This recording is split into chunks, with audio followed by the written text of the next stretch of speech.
Hey everybody, this is Erica from the Classy Clown blog coming to you today talking about Black riots equals Black new jobs or Black new businesses.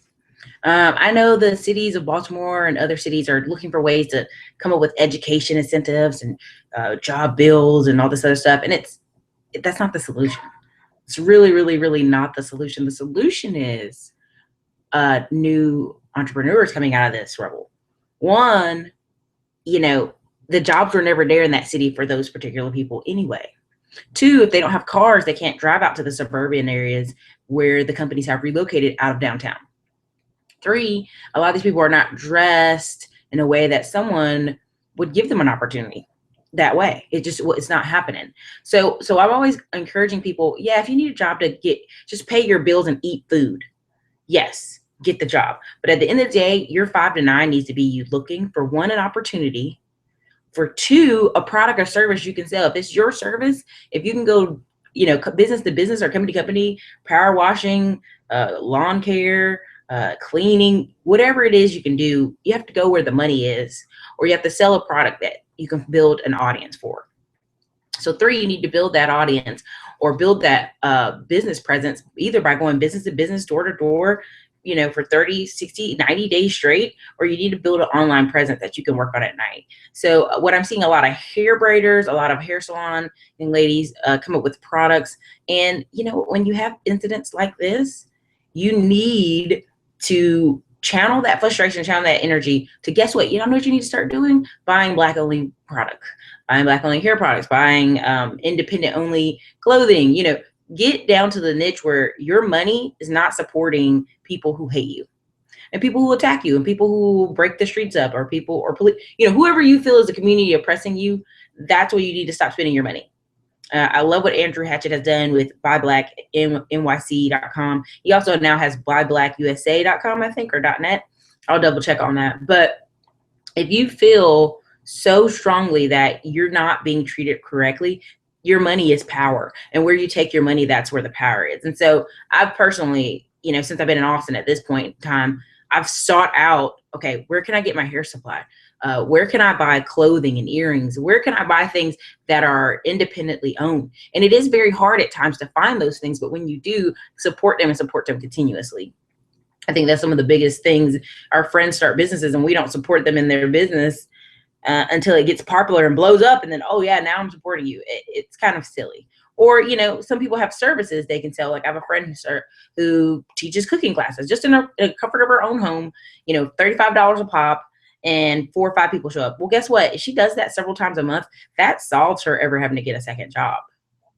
And I think that's where, people have to do the math for themselves and the numbers for themselves. Same thing with Texas and hair braiders who made them have to go through all these courses that didn't even apply to hair braiding, made them do all this work.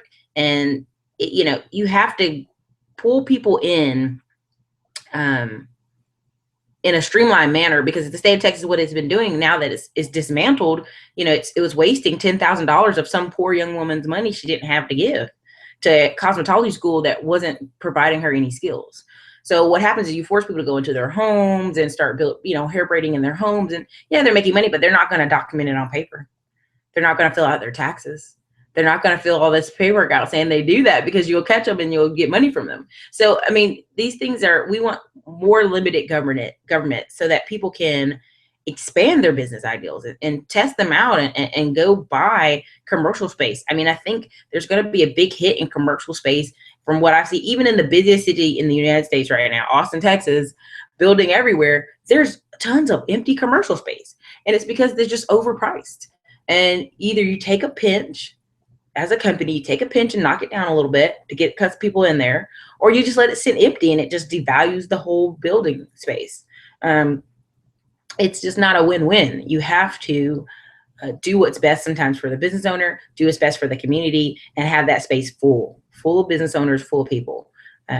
So again, all this rioting, I understand this is tough. This is a tough situation where we keep seeing nonstop police officers assaulting people, hurting people, and people not believing you. And so at the end of the day, all I recommend for more people is videotaping activities, reporting them, making people aware, blogging about them, whatever you have to do to get this information out there that you know, your community is being oppressed, you have to do it.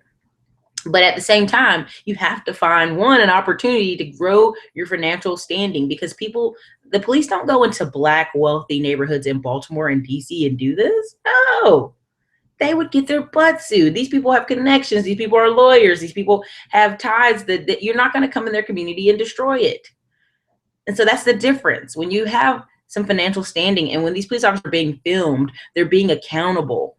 And so YouTube's full of videos of police officers assaulting people and being held accountable. There's people losing their jobs, police officers losing their jobs, when you film them and do it the right way. So on one hand, I want you filming, I want you actively fighting for that, yes. But on the other hand, I need you to focus and get the opportunity to change your financial position, 2, start selling that product or service, 3, build that online presence or build your community presence around you, and 4, just repeat. You got to grow. You got to grow out of this space. And even if you, for some of these people in these communities, reinvesting in your local community. You know, when I go online, I see some stores in some Black communities in Dallas are $50,000 for a whole commercial building, and no one's taking advantage of it to buy it. That's the sad part, because you get mad when someone else comes into your community and buys it. Arabs, Koreans, Middle Easterns, Japanese, Haitians, even Haitians. And Haitians sometimes don't like Black Americans. Sometimes Dominicans don't like Black Americans. They think they're lazy. So they come to your community, they buy these stores, and then they don't treat you right, but they expect you to spend your money there. So people, you know, invest where you live, buy up all the things around you, buy back your block, and start growing out of this situation of hopelessness. And I feel that's why there's so much young people destructing things, because 1, they have too much free time. There's no part-time jobs for them.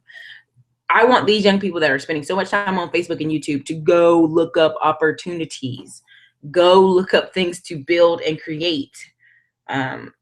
It's someone's job to give you anything. You know, you can start some stuff on here for free. You can start a YouTube channel for free. You can learn stuff for free.